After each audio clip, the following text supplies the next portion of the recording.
Hello and welcome. It is All for United WFC.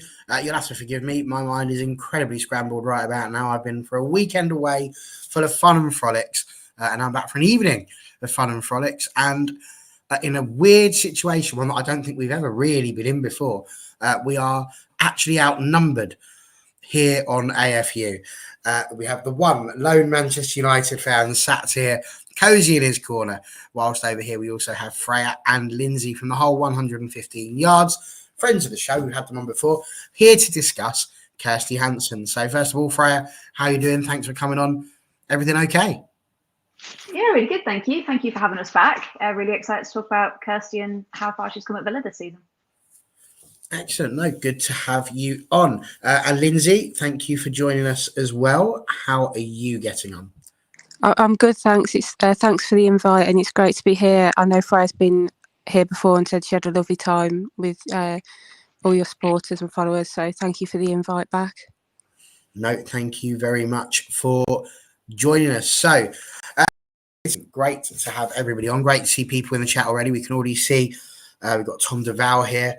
This happens to us all the time now. It's happening more and more as we get the opposition fans popping in. And you are welcome. Feel free to join us. It's a safe space, everyone. We're all here for a bit of banter and a bit of a laugh and a giggle. But let's be brutally honest. We don't have time for anything else other than the fun and the games. Nice to see Joe and Becky and John. A couple of regulars there that we usually see. So we are here to talk today about Kirsty Hanson of MUFC. Or is it going to be AV? WFC, who knows anymore? I think we'll kick off, Freya, with yourself. We spoke earlier on in the season about Kirsty. We had quite a good chat about her. Did you think when we were having that conversation earlier on in the season that she would go on to the sort of heights that she did, really? Because for her to be in the running for player of the season and to have performed as well as she had done, did you really foresee that sort of rise from Kirsty? I think when she first came to us, we knew she had potential. And as soon as she started playing and she became quite frequent in our starting 11, we thought, okay, we've got a really good one here. And when she didn't play for us, you could really tell. So the fact that everyone else has picked up on it as well. And if you look at where her stats are, she's up with the big names like your Guru Vitans, like your Alessia Russo's, all of these big players, she's right up there with them. But hasn't been having the attention, shall we say, from kind of other clubs, other corporations. Like, we knew she had potential, but yeah, it's just really nice that she's been recognised for that. So yeah, we're so proud and pleased that she's done that with us and been able to do that. No, absolutely, and you should be, because to take a player who is having, to be fair, inconsistent performances for United in previous seasons, to get her to that level of consistency is superb, really. Lyndsey, the same for you. Were you really expectant of seeing somebody like Kirsty Hanson going out there and putting those levels of consistent performances in as you continued your meteoric rise to fifth, I believe we ended up in there for you guys? Did you see that coming? Yeah, I didn't see that we finished fifth. That was a big surprise, and that was a positive situation to be in. But with Kirsty, I saw her the first game of the season and I thought there's something special about her. Just something about the way she worked on the pitch, her work rate and everything, her attitude, and it really shone. And I like players like that. I'm not all for all the goals and the glitz, but to see that, I was really impressed. And then to watch her grow through the season, you've already touched on her performance. If we look at last season, she scored 1 goal, got 1 assist. This season, 7 goals, 9 assists. And some of those, it's more goal involvement that she's involved in. So she's not getting the accolades that she should be getting for her creativity. And I think if we don't keep her in the summer and she comes back to yourselves, we're going to be missing a massive piece of our jigsaw without her. But at the same time, you'll be getting a really polished product to push on for Champions League. So I can see both sides of the coin as to her coming back, but also we're quite biased in that we want to keep her. Sounds perfectly reasonable, absolutely. Connor's popped on to say, some guy called Connor, don't know who this is. It's the Dream AV duo, so there you go. You've been elevated even further from what we said originally Thanks, there. Connor. So look at you two. The dream Aston Villa duo. That's no disrespect to any other Aston Villa fans, obviously. Ron's put, I think Kirsty should come back to United and fight with Leah for the left wing position. This is something we're going to get onto in a bit, because I know you have a wealth of football knowledge. It's not just all about Aston Villa. But he then goes on to say, problem when Kirsty played for United, she played right wing, which didn't suit her, she's left footed. We'll have that conversation in a little bit. But what I really wanted to get to was, as you mentioned, the stats. It was interesting. I was just looking at how she's got on over the course of the last few seasons. For you guys, I think she's on about, is it 8 goals she's managed to score this season? 7. So it's 7, yeah. 7 7 goals, for you. 9 assists. 9 assists, yeah. Cool. Which is what I had initially. I didn't know if there was a cup one in there. But either way, for you guys, it's 7. She managed 14 for Manchester United in 84 games over 4 years. Now, when she was at Donny Bell's, 12 in 22, but 1 in 18 for Scotland. Do you think there is a level of inconsistency there? What is it about her time at Villa that has enabled her, as Lindsay just said, to get these goals and to get these assists? Why is she so more lethal in that final third than she has been for United previously? I think, and especially I think me and Lindsay have talked about this in our blogs, kind of, we've seen Villa become a lot more creative, and those players that they brought in have allowed her to have fun with it and bring her personality to the pitch. And when you're not playing all the time, like we saw at United, you might not have those link ups with people, like the way she plays off Sarah Malin and the way they link up to get the ball. It's because they've had that consistency and that consistent playing time. They've been able to do that and been able to build that relationship with each other. Which, you're right, if she hasn't been playing and here and then coming on as a sub and that kind of thing, she maybe just hasn't had a chance to get those relationships yet. Would you agree, Lindsay? Yeah, she has talked about the nurturing environment at Villa, where she's taken on board the coaching and the direction from Carla. But also, we've got a really small team. We're always struggling for subs. There's no rotation, so she's forced to play and get the experience. So it's kind of like a double-edged sword. She's getting the games, but she's forced to. But the other thing is, we've got a lot of players like Kenza Darley, Rachel Daly.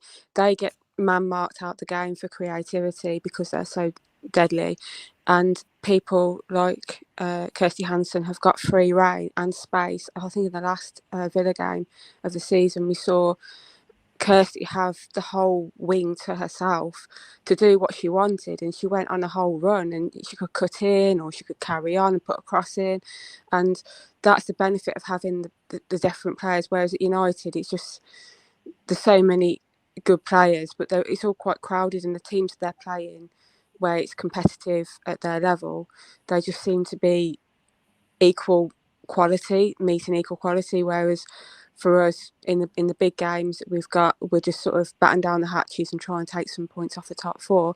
But then when we've got the other games against, because we're classed as best of the rest, which is a bit of a cliche, but when we're playing those teams, then we can really kick on and use our flair. And I think that space and time that we get in those games, if Man United can carry on with the position that they're in at the top of the league, pushing for first, then having that space and time on the ball will allow her to be even more confident and grow further.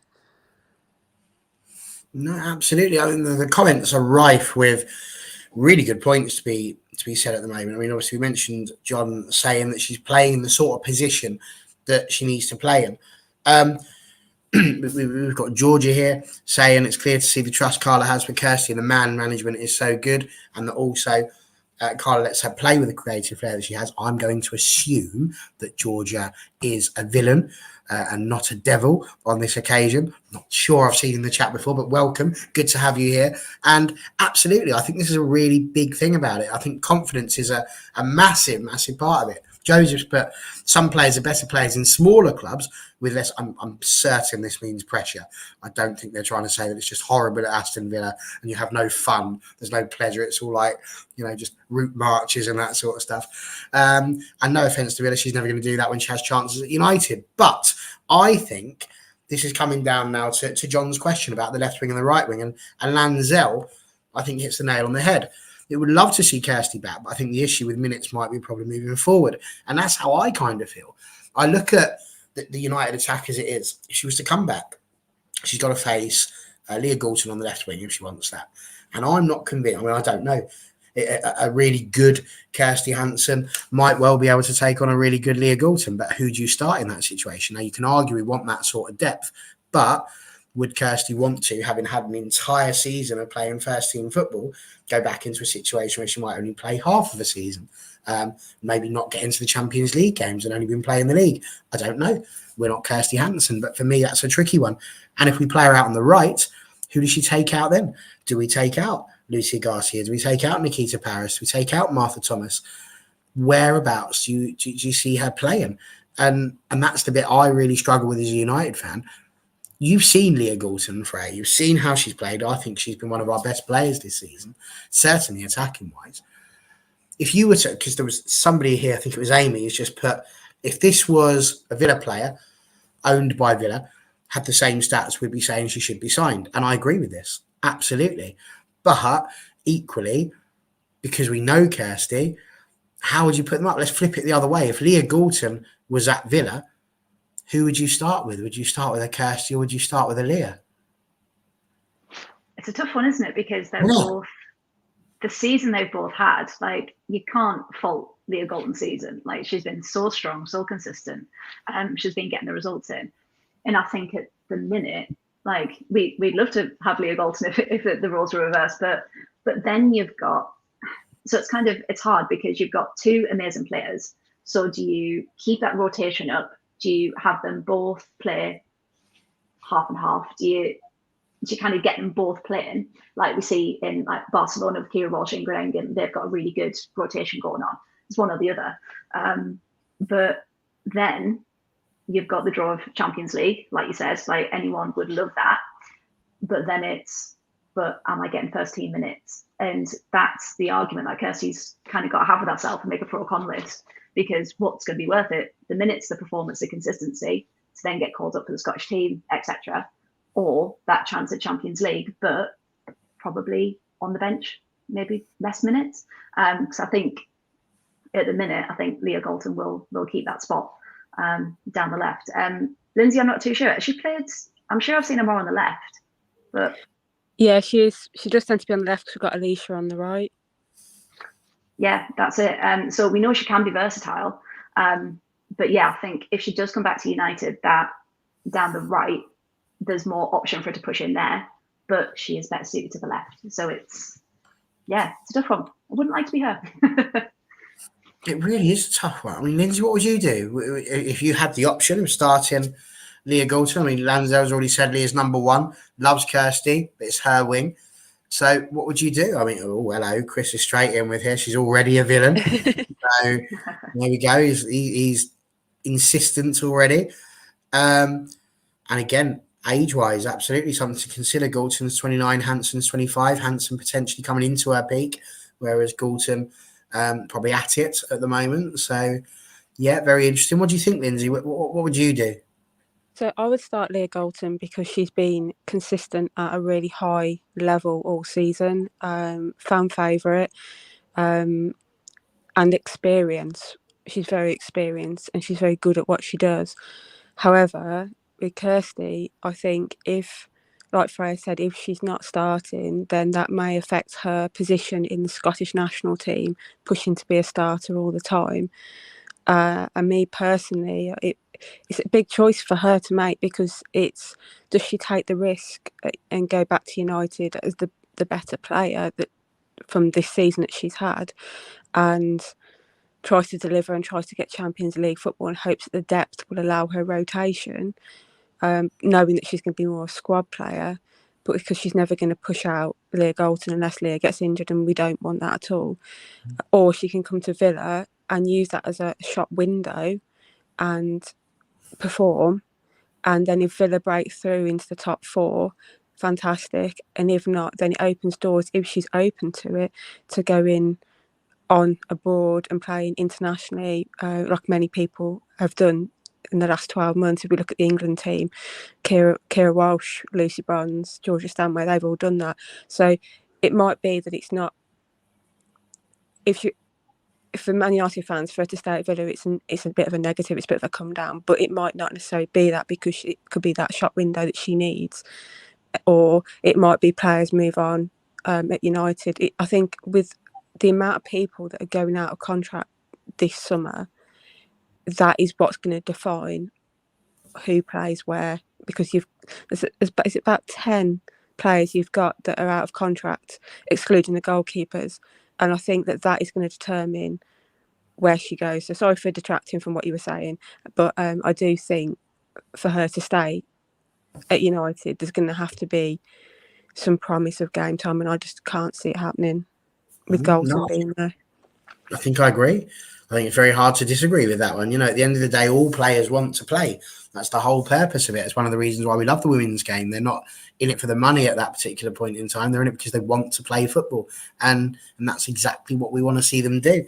I think Jay here has sort of highlighted the point from the United point of view, is that we do need cover for the left wing. If Galton is injured, or if Galton's unable to play, or if she's getting overtired because she's played too many games, we have to put in a Garcia or a Paris, and that's not really their main position, the place where they would like to play the most. So we do need that cover. Again, what if Leah gets injured early in the season, as Tony says? But obviously, fingers crossed that doesn't happen. So it's a really tricky one. What do you do with that?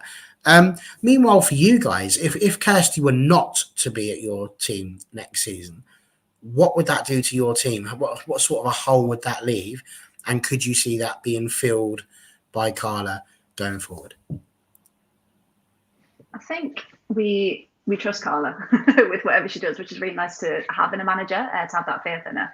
And we know we've already lost Rusha, we've already lost Remy Allen. Like that was a hard one to lose Remy.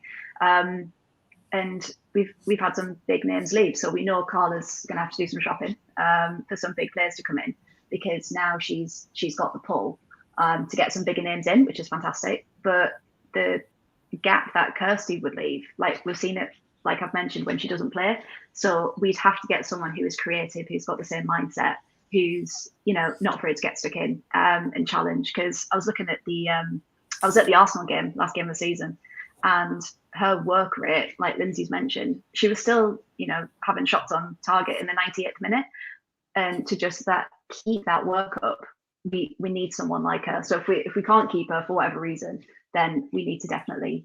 She's been a great fit, so we need someone kind of akin to her. Really, that's what we want. Absolutely, Lindsay. Would you see a huge hole if Kirsty wasn't there anymore? Yeah, absolutely. Like I've said before, she's probably the missing jigsaw piece that we've been looking for so long. And when she doesn't play, the work rate on the pitch, you can see when she's just not. There's a couple of players that are like that when they're not playing because of injury or because they're tied for whatever reason. It's so obvious that they're not there, and I don't know what player other than Leah Galton, who will happily have, it would actually replace her with the work rate and the ethics. And it's also the tackling that she gets involved in. She just tracks back, and that's quite good, because you look at people that play the wings, you've got people like Lauren James, and they don't track back, whereas when you've got someone like Kirsty, she's up at one end and then she's back at the next, and it's going to be a real loss. But with Carla shopping, I think she was quoted as saying she's shopping a couple of windows ahead. Hopefully she's got someone in place. If we can't secure Kirsty's signature, as much as we'd like to keep her, the decision is hers. So please stay, Kirsty, but if not, then it's going to be a big hole to fill. There you go. Joanna agrees with you there. We love Kirsty and we'd love her to stay at Villa, and Carla we trust. Again, I think that's another villain. I don't know what gives that one away. Meanwhile, one of the Devils says we should be busting the guts to keep every player next season, and I can see the argument for that. A team that's finished second in the league, made it to the FA Cup final. 100%. There's an argument to be said for keeping what we've got and trying to build upon that. Casey Stoney, interestingly enough, a couple of years ago, we're going to talk a little bit about the contract situation for Kirsty in a moment. But when they were sorting out the newest contract that was signed for Kirsty, she called her a fantastic player and a fantastic character with an incredible work effort and a keen student of the game. Does that match with what you've seen this season, Freya? Would you go with that? Would you add anything? Would you take anything out? Is she making sense? Absolutely. I think that's kind of her in a nutshell. And I was reading some other old articles as well. I think it was an analysis on her from like 3 years ago, and it said exactly the same thing. She just needs game time in order to build the potential she's got. So the fact that she's been able to do that within a couple of years and progress so much, Kirsty Stoney was definitely on something. She definitely saw that potential. And if we can keep her at Villa and harness that and keep pushing it and keep going, then we'd love to be able to do that. Because what we've mentioned before, we'd never want her to go backwards or to kind of plateau. We want to keep pushing her and to keep her getting as high as possible, really. Yeah, absolutely. Lyndsey, I'll come to you in just a second, but Jay's just put something on here that I feel I should answer. Could someone provide a list to show which United players are out of contract? Well, we can. What you could do, which would be even better for you, would be to search up on Twitter Mr. Jamie Spencer. Jamie is a friend of the show, good lad. But what he does more than anything is he keeps it up, and I keep it on my phone. So if you go to 90minutes.com, he's got a thread that he's last updated in April, but it gives you every player's current deal and when it expires. So at the moment, it tells you which one's got the option, all of that sort of things. You know, the Earps has got the option, Bagley's got the option, all of those. We can always run through those at another time. But yes, 90minutes.com, there it is. It's rather wonderful, all done by Jamie Spencer. And he doesn't get paid for that advertisement either, but it is such a good page that it's on my phone all the time, just in case somebody asks this very question. So there you go. Lyndsey, over to you. Does that define Kirsty Hanson? Do you agree with Freya, or has she just been speaking guff for the last couple of minutes? No, I totally agree with what Freya said. She's hit the nail on the head. She is a good student, and I think Casey's vision when she signed some of the players, obviously United's only been going 4 or 5 years, so it's quite hard to get from the Championship to WSL heights really quickly and keep the same players. You need different caliber of players to do each thing, but in signing Kirsty, she saw something special, and I think all credit needs to go to her for doing that. And she just proved it at Villa with how well she's done with Carla, and even Carla's given her credit for it. So totally agree. Excellent. Lots going on. Depends on the transfer moves. Is she a Champions League player? Well, she's not played in it yet, so I think it would be hard to tell. But, I would argue if you're one of the best players in the WSL, I don't see why you wouldn't be able to step up to the Champions League. I love this. Jennifer Jordan, if you want Kirsty, give us knobs. Okay. They're not the same position, but I see where you're going with it. If we're going to strengthen them, we might as well weaken them a little bit at the same time. But yeah, fair enough. We have also got John. He's back again. He said his internet crashed, but it all depends on what Skinner sees and what he wants from Kirsty. If he wants it to stay, if he's not impressed, then he needs to let it go. Absolutely. And that is generally what they will tend to do. We got a bit of off-topic stuff. Bringing Olivia Moultrie, should be a good young backup to Ella Toon. Very good. This happens all the time. Sorry, you just have to forgive me for a second whilst I just deal with the in-house comments. So yes, maybe another one going in there. Good, solid young player. Excellent. We're talking about Kirsty Hanson today, though, who might replace Kirsty if she goes. But yes, 100% grab these people in if they're good enough. And Neil's put, is Russo going to start? I'd love to get my crystal ball out, but I dropped it on the floor just before I came out. So I won't be able to answer that question today. If she wants to, I think would be the answer to that one. I would say the ball is probably in her court now rather than ours. We've done our bit. We've made the Champions League. She just now needs to sign the contract that I'm sure would have been offered to her, because why would you not?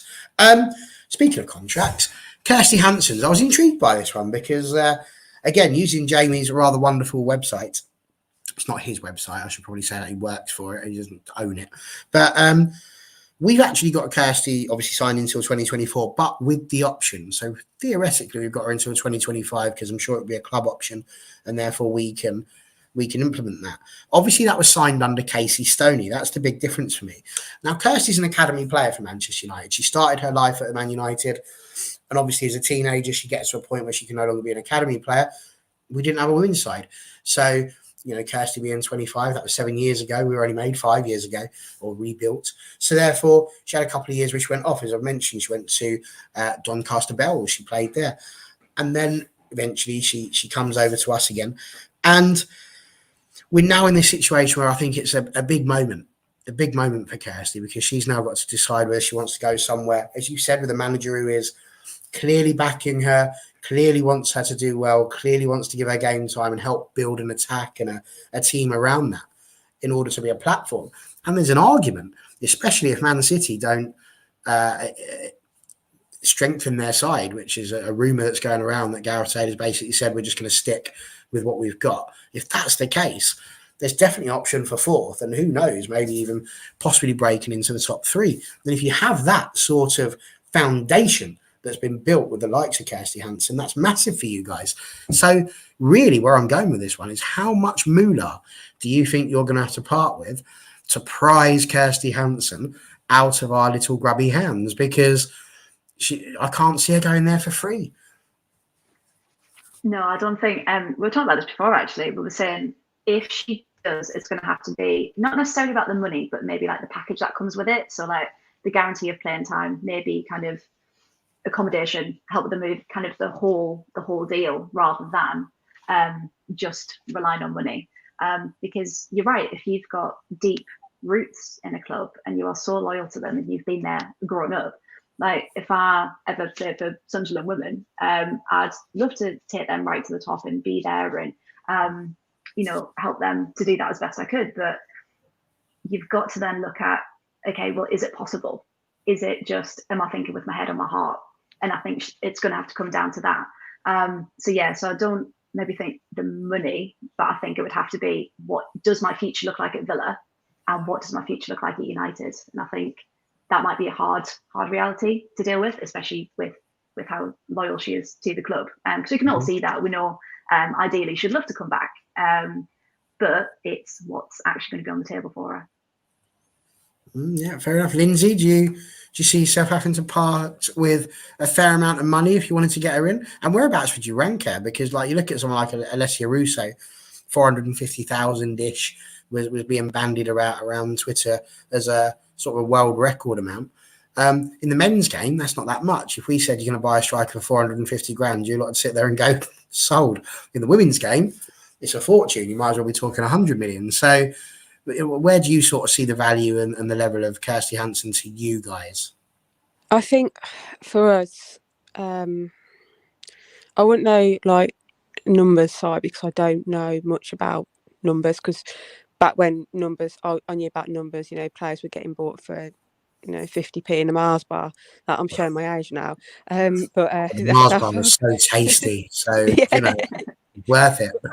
But I think if the reports that are in the press are true, then the investment at Villa means that you'll get a good price for her. You'll get more than a fair price for her, and she'll get wage-wise, she'll get a fair wage for her performance. And I know that sounds a bit like slavery, and I don't mean it like that, but she will be getting like a good wage for what she's doing. But like Freya said, it needs to be the package as well, the accommodation, the training resources, the access to medical care, all that kind of thing. So I don't think she's not going to be an Alessia Russo price player, because after the Euros, Alessia's just put a massive bounty on her head for any team who comes in for her. But I think for midfielders, I think she'll be really up there, as especially the season she's just had and being up for player of the season. The lack of consistency of doing that will go against her, but I think financially you'll be able to command a really good price for her. So you'll be able to at least invest that back into youth players, or getting a backup player or a squad player who can then do that rotation with Leah Galton. And when Leah's feet are tired, as she's been complaining on Instagram, her feet are tired. When her feet are tired, she can come off, and then you can put some newbie on that's got fresher legs, younger, looking to learn, and then they can do that rotation like Freya said with Kira Walsh at Barcelona. She's got that rotation and they'll be able to do that. Absolutely. No, it sounds pretty much spot on to me, to be honest with you. And a couple of things. Again, Neil's straight in with we're not Sky Sports News, mate. I can't. Has Honor gone to Barcelona? All I can tell you is that Honor belongs in Barcelona, because if you take it out, you've just got Barcel, and that's not really a place, is it? So we'll leave that one there for now. There's not much I can say. I don't know. She hasn't gone. She hasn't texted me to tell me she's gone. So I'm sure it will pop up on her Instagram at some point if she's gone. It'll be all over Twitter, in fact. You'll be able to hear the wailing and the gnashing of teeth of depressed and disgusted Manchester United women's fans worldwide. You will hear the lament, I promise you, when that finally happens. There is no doubt about that. Chris Ratcliffe, what a question. Well, not a question, what a point this is. Do a deal, Hanson and Thomas for Daly. Now, I mean, I don't know why he's throwing Thomas in there. I don't know that you ever said you wanted Martha Thomas. I think she's only just signed a contract as well. So that would be a little bit harsh to allow her to sign a contract and then ship her out. But yeah, I mean, the whole Hanson for Daly thing was kind of a question that I wanted to ask, because Daly has been absolutely outrageously good for you this season. Like, I've said it on a few shows. The fact that she was a left back in the Euros and now she's like top scorer in the WSL, it's blown my mind. Like, it's like taking Hannah Blundell, putting her up front next season and watching her score like 30 goals, and all of them good. Your attack, you had Lucy Staniforth from us as well. Not that Daly was from us, but you had Staniforth, you've had Hanson, Daly's been on fire, Darley's been doing really well. Connor won't forgive me if I don't mention Maz Pacheco. But you guys have done really, really well this season. There's no getting away from that. We know that you put a lot onto Kirsty Hanson. When you take Daly as well, I'm going to throw this. It's a bit of a harsh question, really. But if you can only keep one, which one would you keep? And the reason why I ask it is because obviously Daly's a bit older, Hanson a bit younger.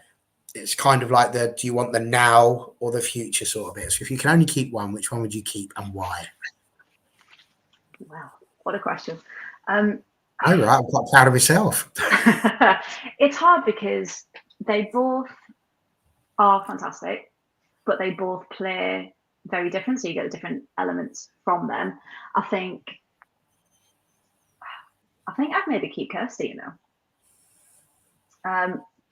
only because as brilliant as Rach is, and Lindsay, feel free to disagree with me, there have been times where Kirsty kind of, you see her, like we talked about work ethic and how much she grafts. She will keep fighting right to the end, whereas Rach kind of, she lets that frustration take over a bit, and you can see kind of maybe that mist of that frustration. And not that she stops working for it, she doesn't, she does keep going, but you just feel a lot more, I don't know, determination from Kirsty. It's a strange one. Lindsay, what do you reckon? I think just for fairness, I'll say I'll keep Rach just to keep balance.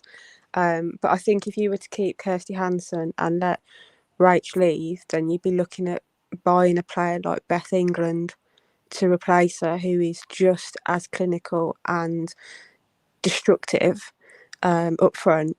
And you just can't leave. I mean, if you look at what she's done at Spurs, she's had hardly any chances. She's created something out of nothing easily, and she's got the same worth ethic that Carla's trying to instill in her players, and it makes it for a really good dressing room. But for me, I think I'd keep Rach, and I'd develop our younger players that we've got, like Laura Blinkilda Brown, and try and use them to, because they're quite young, and then try and mould them into similar players, and then buy depth to then fill that midfield out with players like Lucy Staniforth, who have come in and do the dirty work that nobody sees, and then makes everybody else look pretty and glowing, and buy another player like her but younger, and then no disrespect, Lucy, sorry, I'm not calling you old, but just to do that, to then balance it out.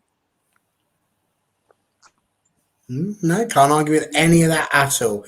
So two things really that we'll speak about before we wrap up. And the penultimate thing that I really wanted to just sort of go through there was, first of all, a little bit about Lucy Staniforth. I know this is a Hanson show, but I'd be quite intrigued, what with her being a United old girl. Not an old girl as in like old, but old. Going to get into trouble. But having played for United before, how has she got on this season? Has she had much of an impact, do you think, for you? And also, where do you see yourself next year? If we're having this same conversation next year, perhaps we've invited you on for a different reason rather than the fact you're still borrowing Kirsty. Where do you think is realistic for Villa to get to next season? I think so. I was watching Carla Ward's kind of review of the season, and she said, when we've discussed what success looks like, fifth is success, and even if they finish fifth next year, that's still success because they had a plan, they're ahead of the plan, and even maintaining that standard that they've shown this year is still a brilliant result. And of course, we'd love to break into the top four, but to prove that this year wasn't a fluke. And that we do have the talent and we've got the quality and the depth of our squad. So to prove that we can still be up and to challenge, I'd love to be able to show that. And I've completely forgot what else you asked me. Staniforth, there we go.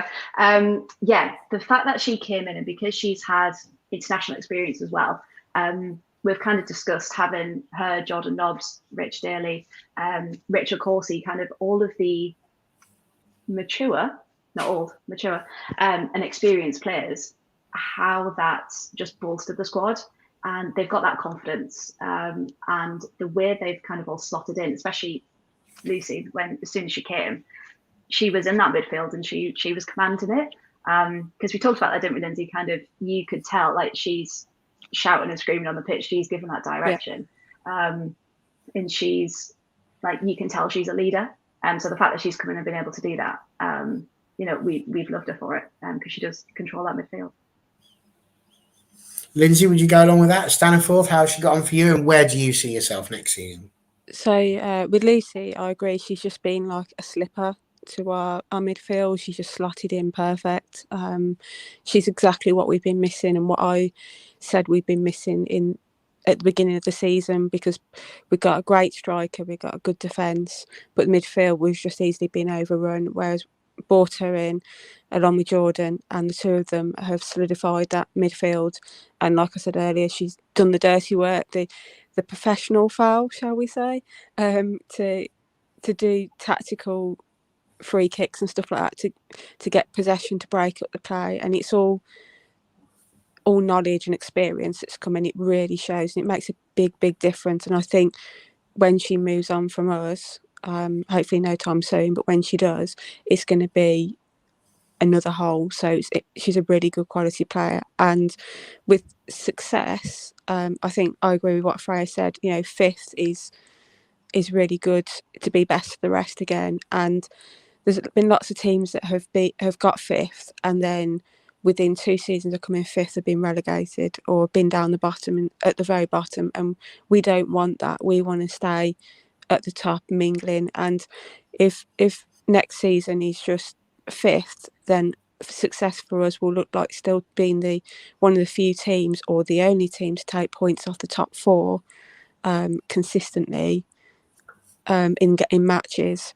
And if we have a cup run, great, that'd be great too, but that's just icing on the cake. But being able to push the gap of top 4, and especially with Man City not having the best of seasons, maybe it's a transition for them, but they're breaking away. And the Chelsea, Arsenal been plagued by injuries, and Man United are really pushing on. And if we can catch up even just a little bit, then that'll be progress for us and success.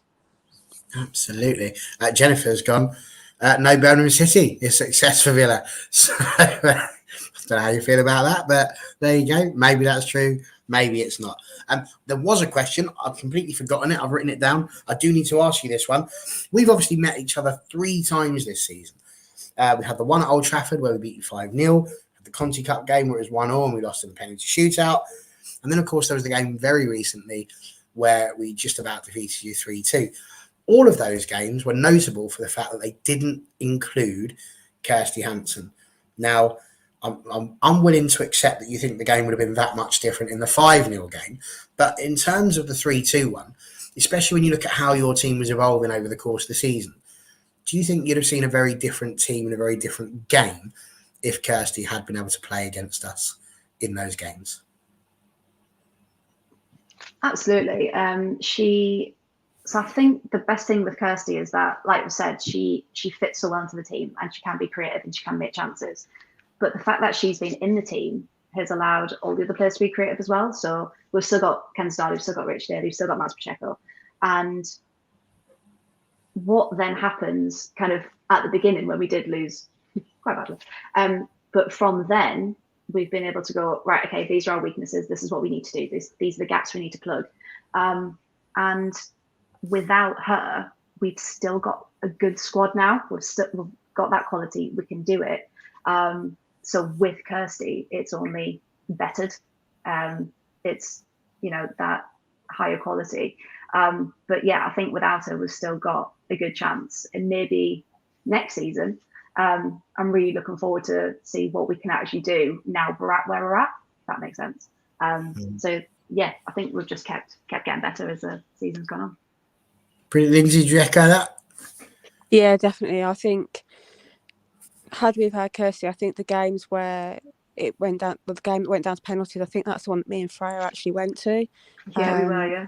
And you didn't have all your big names playing, and we didn't have, I think we got injuries, but I can't remember if we had injuries and illness or whether we just had players out or for whatever reason we didn't play. I think our we big only had games 2 either. subs. Yeah, we only we were really, really, really light, and I think it shows that even when we're not playing our strongest team, how close it is. Apart from that first game, how close like the competition can be at that level, even when you're not playing your best players. And I think if we got Kirsty, yes, it may have been different. I think the 3-2 game, it would have been different, but the one that went to penalties, I honestly, I'll get shot for this, but I don't think it would have made much difference because it was such a tight game all the way through, whereas that 3-2 one, it was a defensive lapse of concentration, and had Kirsty been there, that potentially may not have happened and it might have ended 2-2. So I think it's going to be an interesting one when we meet next season. If we've got Kirsty, fantastic. If we've got her on loan for another season, be interesting. But if we've got her as our own player, then I think things will be different. Yeah, I mean that 3-2 game was, like you say, unreal. And yeah, certainly the daily goals were pretty good, and some good set pieces and crosses into the box there that we couldn't quite manage to deal with. But yeah, I mean, you mentioned that Conti Cup game. I still have nightmares thinking about Ella Tomb's last minute miss, which could have prevented the whole thing. But there we go. Such is life. So it leads me to one question really that's left to ask, and that is simply this: next season, is Kirsty Hanson going to be at Aston Villa, or will she be at Manchester United? And I know what you're going to want to say, but if we can try and all be professional and have a little think about it, what does you can give me both, your heart and your head. What do they both say? So my heart is definitely saying Villa, but my head is still leaning towards Champions League. She's gonna want a chance at that. She's gonna come back. So yeah, heart saying Villa. Lyndsey? I'm the opposite. I'm trying to put myself in her shoes, and I think her heart will say, go back to United, try and get Champions League, even if you just do it till Christmas, and then see how things lie with the summer signings and game time, and at least we'll get some Champions League matches in. But I think if I was her as a player and I got my head switched on, I think, do I want to be a bench player and hope someone gets injured, which you never want for your teammates, or do I want to be playing week in, week out, getting the minutes in so that I can be a starter for my national team. It's a bit like the Lotte Wubben-Moy at Arsenal. Does she stay at the start of the season? Everybody was saying, she should be looking to go elsewhere for more minutes because she's not going to get it with Leah Williamson and Rafa in defence. They get injured and she's playing the game time. So football's quite cruel in the way that injuries work. But she's in that same boat, I think, and it's just whether she takes the risk or she doesn't. So it's quite a tough one as to where she'll end up. I think it really is. I think, we listened to quite a lot of the Villa perspective of it, and I just kind of think that from a United perspective, it's really, really tricky because Jennifer's put in as well, Champions League carrot or regular game time. I don't necessarily think there's a Champions League carrot because in my world, I feel like Mark Skinner, if we're in a Champions League game, is going to start Leah Galton. So I think that really your chances for Kirsty Hanson are going to be more WSL time or Conti Cup time or cup games. And to do that, having started every single game pretty much for a whole season, is going to be tricky. To have to work yourself back into that team, I think would be really tough. And I tend to lean, I think, a little bit more with Lyndsey. I have a horrible feeling. I mean, John's put heart says United, but knowing Skinner it'll be Villa. I don't really know what it's got to do with Mark Skinner on that respect, but you crack on, John, doing you. I think my heart wants her to stay. I love Kirsty Hanson. I have since the minute I started supporting the team. She was brilliant down that right-hand side. She worked hard. Again, all those things you mentioned. An incredible work ethic. She was always working hard.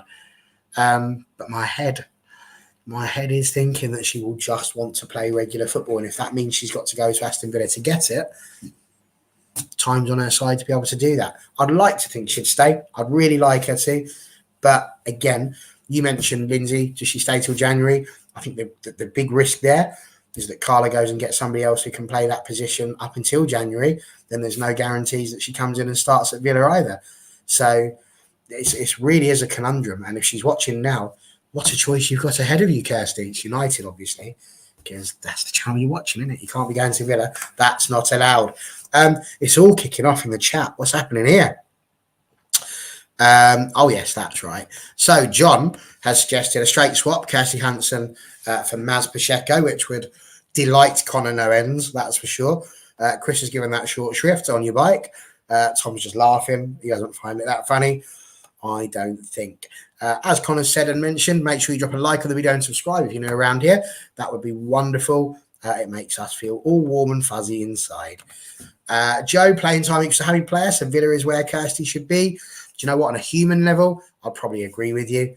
It's not human, is it? It's a football game, so I want her to stay. And I do think that competition for left wing, if we could do it, if we could pull it off, if we can sell it to her, that's a massive thing to actually know that we've got that backup on the left wing, to know that we don't have to take off Leah Galton and throw in Nikita Paris or someone else on the left just because they're a bit fluid.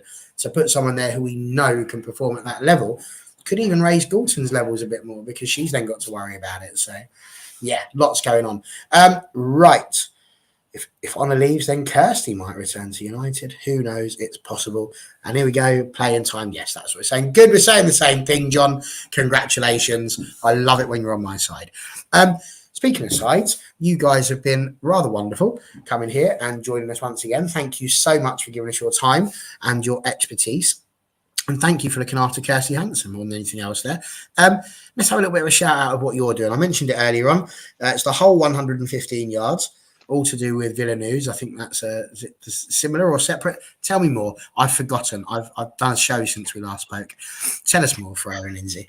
Yeah, no, that's fine. So first of all, thanks for having us. We really love coming on and talking about everything that we love. So the whole 115 yards is completely ours. We co-founded it together, just of our love of women's football, and we include can't think of the word now. Competitions from all over Europe. So I really love following Serie A, the Italian league. Martina Piemonte is rumoured to be transferring maybe to the WSL. She's left-footed. Just putting that in there. So we cover as much as we can, from grassroots right the way through to the top leagues. But we also write blogs for Villa News every week. So that's where our Villa loyalty lies. Because Lyndsey, your links to Villa. Yeah, because I was an academy player for Villa when I was younger, and my granddad played for Villa as well. So we've got a bit of a family connection. So I saw an advert asking if someone would like to write about women's football to promote the game, and I spoke to Freya, who is an absolutely fantastic writer, and said, "I'm not very good at writing. Will you help me?" And she said, "Of course, I'd be delighted."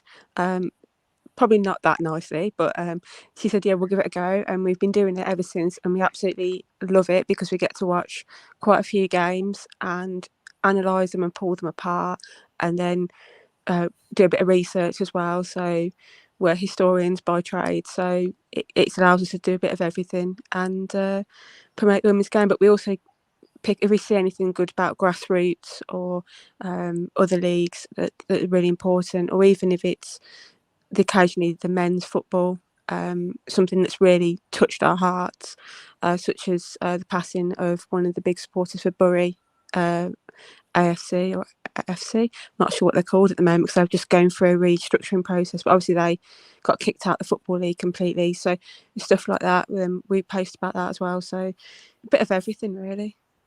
Yeah, we're a bit of everything. So come and give us a like and a follow if you can. Yeah, definitely, please do that. Absolutely do. Go across and like and follow and subscribe and do all the things you can possibly do for them as well. We just got to support each other. I think it's a wonderful thing to do. Absolutely. And it's great to see people having such good conversations about what is an absolutely brilliant product. And I've enjoyed this season more than any other season, because not just because I get to sit here and chat rubbish for hours on ends, but because it's been so exciting. What a wonderful season we have had. What a wonderful season Kirsty Hanson's had. What a wonderful show we've all had. Brilliant to have you guys all in the chat. Thank you. I put some of you up earlier on. But thanks again, John, as well. Thank you, Joe. Thank you to all of the villains who turned up and were heroes, really, within the chat. Managed to behave themselves impeccably. Well done. You're welcome back anytime. To the regulars, thanks for popping by. We'll look forward to seeing you again. I think we've got a show on Wednesday. Don't quiz me on this sort of stuff. The fact my eyes are still open is really impressive, and I should be rewarded and commended just for that. The fact you've enjoyed it is superb. You two have been amazing. Commenters have been awesome. Thank you so much. Keep your eye on Twitter. We'll let you know what's going on. And Kirsty Hanson, if you're watching, stay. See you soon.